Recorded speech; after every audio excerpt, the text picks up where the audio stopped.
চুরি তো করবেই, 3 কাল গিয়েছে 1 কাল আছে, মিথ্যা কথাগুলো আর এখন বলো না, আমি সব জানি। মনে ভেবেছিলে আপদ ঘাটে গিয়েছে, আর কি, দুর্গার মা ডেকে পাঠিয়েছিল, ওপাড়ায় যাচ্ছি। শুনলাম বরজপোতার বনের মধ্যে কী সব খুব খুব শব্দ। তখনই আমি বুঝতে পেরেছি, সাড়া পেয়ে শব্দ বন্ধ হয়ে গেল। যেই আবার খানিক দূর গেলাম, আবার দেখি শব্দ। তোমার তো ইহকালও নেই, পরকালও নেই, চুরি করতে, ডাকাতি করতে, যা করতে ইচ্ছে হয় করো, কিন্তু মেয়েটাকে আবার এর মধ্যে নিয়ে গিয়ে ওর মাথা খাওয়া কিসের জন্যে? সহায় হরি হাত নাড়িয়া বরজপোতার তাহার উপস্থিত থাকার বিরুদ্ধে কতগুলি প্রমাণ উত্থাপন করিবার চেষ্টা করিতে লাগিলেন, কিন্তু স্ত্রীর চোখের দৃষ্টির সামনে তাহার বেশি কথাও জোগাইল না, বা কথিত উক্তিগুলির মধ্যে কোনো পুষ্পপর্য সম্বন্ধও খুঁজিয়া পাওয়া গেল না। 8 ঘণ্টা পরে খেন্তি স্নান সারিয়া বাড়ি ঢুকিল। সম্মুখস্থ মেটে আলুর দিকে একবার আর চোখে চাহিয়াই নিরীহ মুখে উঠানের আলনায় অত্যন্ত মনোযোগের সহিত কাপড় মেলিয়া দিতেছিল। অন্নপূর্ণা ডাকিলেন, খেন্তি, এদিকে একবার আয় তো, শুনে যা।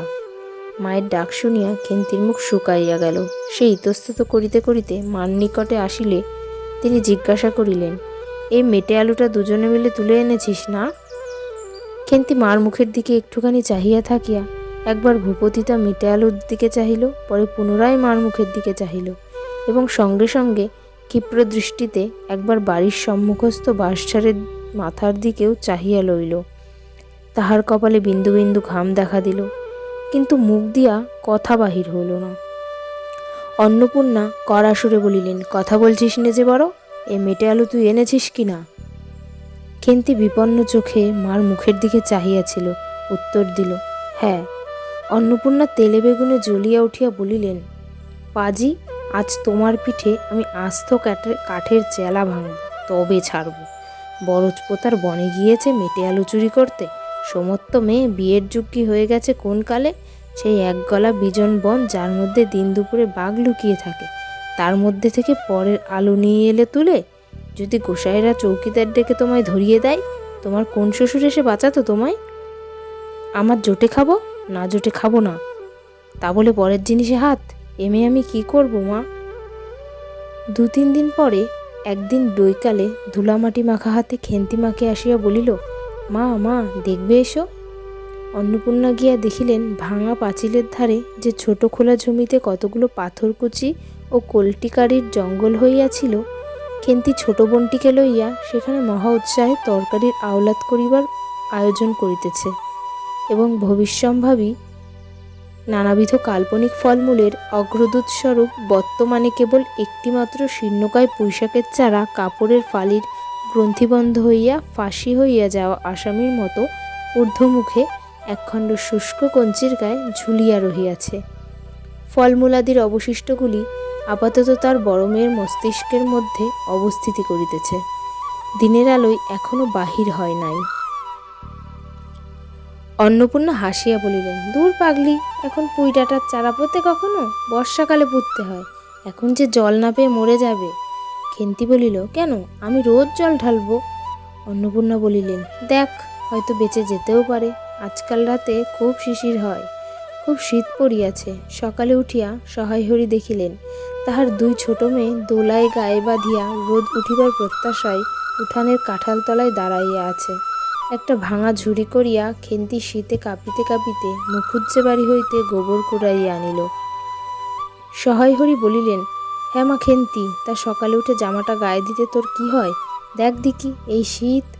আচ্ছা দিচ্ছি বাবা, কই শীত তেমন তো। হ্যাঁ দে মা, এক্ষুনি দে, অসুখ বিসুখ 5 রকম হতে পারে, বুঝলি নে। সহায় হরি বাড়ির হইয়া গেলেন। ভাবিতে ভাবিতে গেলেন, তিনি কি অনেক দিন মেয়ের মুখে ভালো করিয়া চাহেন নাই?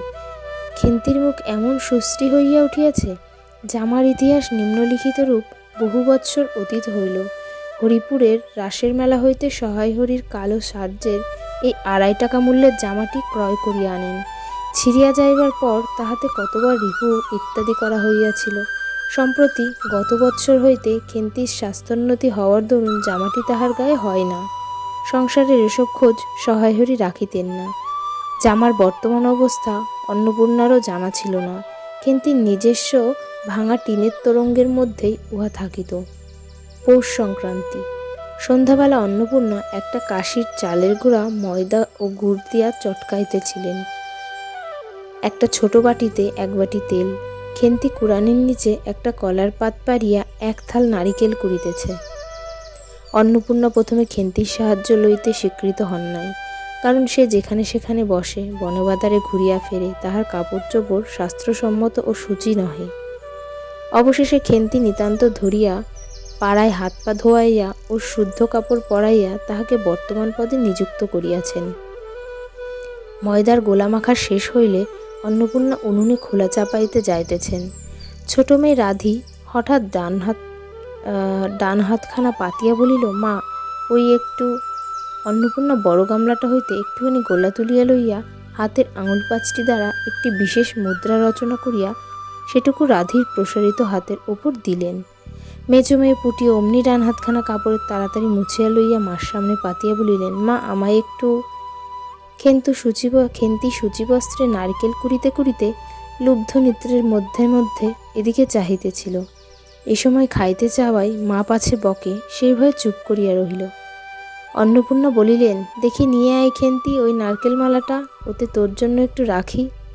খেন্তি ক্ষিপ্র হস্তে নারিকেলের ওপরের মালাখানা যাহাতে ফুটা নাই সেখানা সরাইয়া দিল। অন্নপূর্ণা তাহাতে একটু বেশি করিয়া গোলা ঢালিয়ে দিলেন। মেজো মেয়ে পুটি বলিল, জ্যাঠাইমারা অনেকখানি দুধ দিয়েছে, রাঙা দিদি ক্ষীর তৈরি করছিল, ওদের অনেক রকম হবে। খেন্তি মুখ তুলিয়া বলিল, এবেলা আবার হবে নাকি? ওরা তো ওবেলা ব্রাহ্মণ নেমন্তন্ন করেছিল,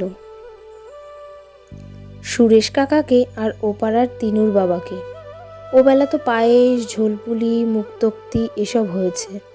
পুটি জিজ্ঞাসা করিল, হ্যাঁ মা, ক্ষীর নইলে কি পাটিসাপটা হয় না? খেদি বলছিল, ক্ষীরের পুর না হলে কি আর পাটিসাপটা হয়? আমি বললাম, কেন, আমার মতো শুধু নারকেলের ছাই দিয়েই করে, সে তো কেমন লাগে। অন্নপূর্ণা বেগুনের বোটায় একটুখানি তেল লইয়া খোলায় মাখাইতে মাখাইতে প্রশ্নের সদুত্তর খুঁজিতে লাগিলেন। খেন্তি বলিল, খেদির ওইসব কথা, খেদির মা তো ভারী পিঠে করে কি না, ক্ষীরের পুর দিয়ে ঘিয়ে ভাজলেই কি আর পিঠে হলো? সেদিন জামাই এলে ওদের বাড়ি, দেখতে গেলুম কি না, তাই খুড়ি মা দুখানা পাটিসাপটা খেতে দিলে। ও মা, কেমন একটা ধরা ধরা গন্ধ! আর পিঠেতে কখনো কোনো গন্ধ পাওয়া যায়? পাটিসাপটায় ক্ষীর দিলে ছাই খেতে হয়। বেপরোয়াভাবে উপরোক্ত উক্তি শেষ করিয়া খেন্তি মার চোখের দিকে চাহিয়া জিজ্ঞাসা করিল, মা, নারকেল কোড়া একটু নেব? অন্নপূর্ণা বলিলেন, নে, কিন্তু এখানে বসে খাস নে, মুখ থেকে পড়বে না কি হবে, যা ওইদিকে যা। খেন্তি নারকেলের মালায় এক থাবা তুলিয়া লইয়া একটু দূরে গিয়ে খাইতে লাগিল। মুখ যদি মনের দর্পণ স্বরূপ হয়, তবে খেন্তির মুখ দেখিয়া সন্দেহের কোনো কারণ থাকিতে পারিত না যে সে অত্যন্ত মানসিক তৃপ্তি অনুভব করিতেছে। ঘণ্টাখানিক পরে অন্নপূর্ণা বলিলেন, ওরে, তোরা সব এক এক টুকরো পাতা পেতে বস দেখি, গরম গরম দিই। খেন্তি জল দেওয়া ভাত আছে ওবেলার, বার করে নিয়ে আয়। খেন্তির নিকট অন্নপূর্ণার এ প্রস্তাব যে মনোপিত হইল না, তাহা তাহার মুখ দেখিয়া বোঝা গেল। পুটি বলিল, মা, বর্দি পিঠেই খাক, ভালোবাসে, ভাত বরং থাকুক, আমরা কাল সকালে খাবো। খান কয়েক খাইবার পরেই মেজো মেয়ে পুটি খাইতে চাহিল না। সে নাকি অধিক মিষ্টি খাইতে পারে না। সকলের খাওয়া শেষ হইয়া গেলেও খেন্তি তখনও খাইতেছে। সে মুখ বুজিয়া শান্তভাবে খায়, বড় একটা কথা কহে না। অন্নপূর্ণা দেখিলেন সে কম করিয়াও 18-19 খানা খাইয়াছে।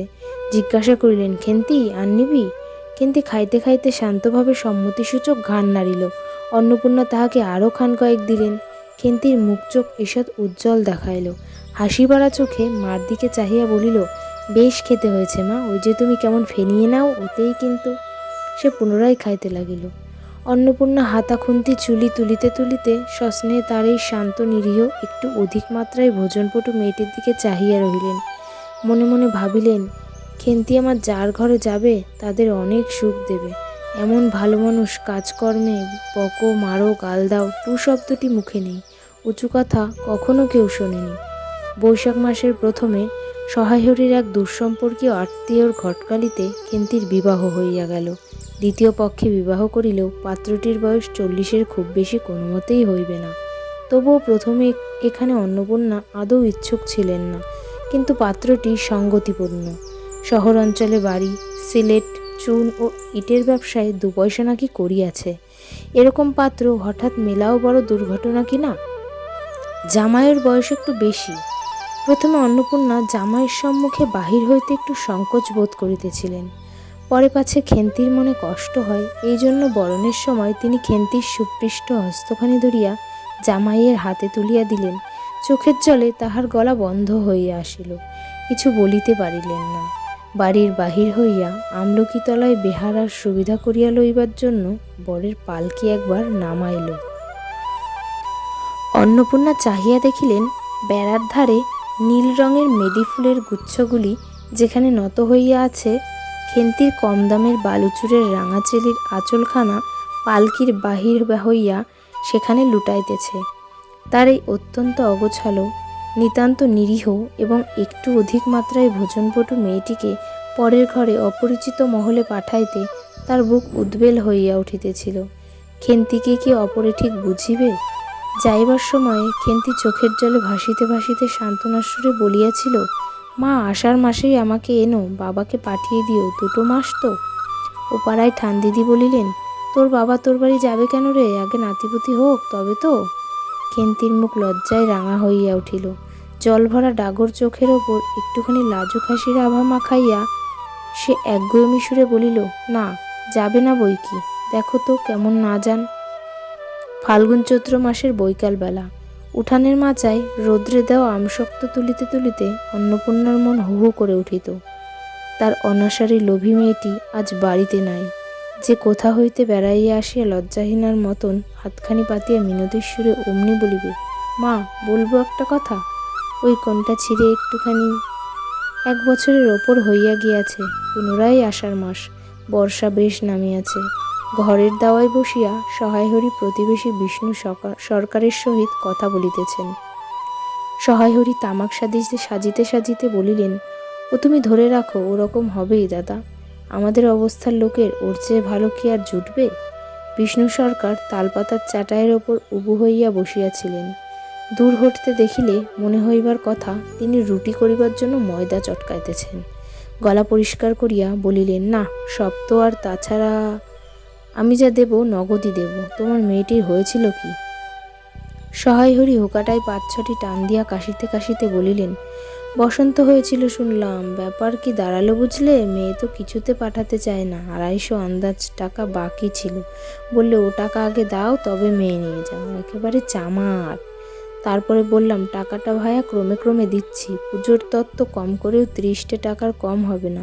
ভেবে দেখলাম কি না, মেয়ের নানা নিন্দে ওঠালে ছোট লোকের মেয়ের মতন চলে, হাবাতে ঘরের মতো খায়, আরও কত কি। পৌষ মাসে দেখতে গেলাম মেয়েটাকে, ফেলে রাখতে পারলাম না, বুঝলে। সহায়হরি হঠাৎ কথা বন্ধ করিয়া জোরে মিনিট কতক ধরিয়া হুকায় টান দিতে লাগিলেন। কিছুক্ষণ পর দুজনের কোনো কথা শোনা গেল না। অল্পক্ষণ পরে বিষ্ণু সরকার বলিলেন, তারপর? আমার স্ত্রী অত্যন্ত কান্নাকাটি করিতে পৌষ মাসে দেখতে গেলাম। মেয়েটার যে অবস্থা করেছে, শাশুড়িটা শুনিয়ে শুনিয়ে বলতে লাগলো, না জেনে শুনে ছোট লোকের সঙ্গে কুটুম্বিতে করলেই এরকম হয়, যেমনি মেয়ে তেমনি বাপ। পৌষ মাসের দিনে মেয়ে দেখতে এলেন শুধু হাতে। পরে বিষ্ণু সরকারের দিকে চাহিয়া বলিলেন, বলি, আমার ছেলেটাকে কি বড়লোক? তোমার তো সরকার খুঁড়ো জানতে বাকি নেই। বলি, পরমেশ্বর চাটুর্যের নামে নীলকুঠির আমলে এ অঞ্চলে বাঘে গরুতে 1 ঘাটে জল খেয়েছে। আজই না হয় আমি প্রাচীন আভিজাত্যের গৌরবে। সহায়হরি শুষ্কস্বরে হা হা করিয়া খানিকটা শুষ্ক হাস্য করিলেন। বিষ্ণু সরকার সমর্থনসূচক একটা অস্পষ্ট শব্দ করিয়া বার কতক ঘাড় নাড়িলেন। তারপর ফাল্গুন মাসে তার বসন্ত হলো। এমন চামার, বসন্ত গায়ে বেরোতেই টালায় আমার এক দুঃসম্পর্কের বোন আছে, একবার কালীঘাটে পুজো দিতে এসে তার খোঁজ পেয়েছিল, তারই ওখানে ফেলে রেখে গেল। আমায় না একটা সংবাদ না কিছু, তারা আমায় সংবাদ দেয়, তা আমি গিয়ে দেখতে পাওনি? না, এমনি চামার, গহনাগুলো অসুখ অবস্থাতেই গা থেকে খুলে নিয়ে তবে টালায় পাঠিয়ে দিয়েছে। যাক, তা চল যাওয়া যাক, বেলা গেল। চার কি ঠিক করলে? পিঁপড়ের টোপে মুড়ির চার তো সুবিধে হবে না। তারপর কয়েক মাস কাটিয়া গিয়াছে। আজ আবার পৌষ সংক্রান্তির দিন। এবার পৌষ মাসের শেষাশেষি এত শীত পড়িয়াছে, এরূপ শীত তাহারা কখনো জ্ঞানে দেখেন নাই। সন্ধ্যার সময় রান্নাঘরের মধ্যে বসিয়া অন্নপূর্ণার সরু চাকলি পিঠের জন্য চালের গুঁড়ার গোলা তৈয়ারি করিতেছেন। পুটি ও রাধি উনুনের পাশে বসিয়া আগুন পোহাইতেছে। রাধি বলিতেছে, আর একটু জল দিতে হবে মা, অত ঘন করে ফেললে কেন? পুটি বলিল, আচ্ছা মা, ওতে একটু নুন দিলে হয় না? ও মা, দেখো মা, রাধির দোলাই কোথায় ঝুলছে, এক্ষুনি ধরে উঠবে। অন্নপূর্ণা বলিয়া উঠিলেন, সরে এসে বস মা, আগুনের ঘাড়ে গিয়ে না বসলে কি আগুন পোহানো হয় না? এদিকে আয়। গোলা তৈয়ারি হইয়া গেল। খোলা আগুনে চড়াইয়া অন্নপূর্ণা গোলা ঢালিয়া মুচি দিয়া চাপিয়া ধরিলেন। দেখিতে দেখিতে মিঠে আছে পিঠের টোপরের মতো ফুলিয়া উঠিল। পুটি বলিল, মা, দাও প্রথম পিঠেখানা কানাচে সারা ষষ্ঠীকে ফেলে দিয়ে আসি। অন্নপূর্ণা বলিলেন, একা যাস নে, রাধিকে নিয়ে যা। খুব জ্যোৎস্না উঠিয়াছিল। বাড়ির পেছনে সারা গাছের ঝোপের মাথায় তেলাকুচার লতার থলো থলো সাদা ফুলের মধ্যে জ্যোৎস্না আটকিয়া রহিয়াছে। পুটি ও রাধি খিড়কির দোর খুলিতেই একটা শিয়াল শুকনো পাতায় খসখস শব্দ করিতে করিতে ঘন ঝোপের মধ্যে ছুটিয়া পলাইল। পুটি পিঠেখানা জোর করিয়া ছুঁড়িয়া ঝোপের মাথায় ফেলিয়া দিল। তাহার পর চারিধারে নির্জন বাঁশবনের নিস্তব্ধতায় ভয় পাইয়া ছেলে মানুষ পিছু হটিয়া আসিয়া খিড়কি দরজার মধ্যে ঢুকিয়া পড়িয়া তাড়াতাড়ি দ্বার বন্ধ করিয়া দিল। পুটি ও রাধি ফিরিয়া আসিলে অন্নপূর্ণা জিজ্ঞাসা করিলেন, দিলি? পুটি বলিল, হ্যাঁ মা, তুমি আর বছর যেখান থেকে নেবুর চারা তুলে এনেছিলে সেখানে ফেলে দিলাম। তারপর সে রাত্রে অনেকক্ষণ কাটিয়া গেল। পিঠে গড়া প্রায় শেষ হইয়া আসিয়াছে। রাতও তখন খুব বেশি। জ্যোৎস্নার আলোয় বাড়ির পেছনের বনে অনেকক্ষণ ধরিয়া একটা কাঠঠোকরা পাখি ঠকর ঠকর শব্দ করিতেছিল। তাহার স্বরটাও যেন ক্রমে তন্দ্রালু হইয়া পড়িয়াছে। দুই বোনের খাইবার জন্য কলার পাতা চিরিতে চিরিতে পুটি অন্যমনস্কভাবে হঠাৎ বলিয়া উঠিল, দিদি বড় ভালোবাসত। তিনজনে খানিকক্ষণ নির্বাক হইয়া বসিয়া রহিল। তাহার পর তাহাদের তিনজনেরই দৃষ্টি কেমন করিয়া আপনা আপনি উঠোনের এক কোণে আবদ্ধ হইয়া পড়িল। সেখানে বাড়ির সেই লোভী মেয়েটির লোভের স্মৃতি পাতায় পাতায় শিরায় শিরায় জড়াইয়া তাহার কত সাধের নিজের হাতে পোতা পুঁই গাছটি মাচা জুড়িয়া বাড়িয়া উঠিয়াছে। বর্ষার জল ও কার্তিক মাসের শিশির লইয়া কচি কচি সবুজ ডগাগুলি মাচাতে সব ধরে নাই, মাচা হইতে বাহির হইয়া দুলিতেছে। সুপুষ্ট নধর প্রবর্ধমান জীবনের লাবণ্যে ভরপুর। নমস্কার।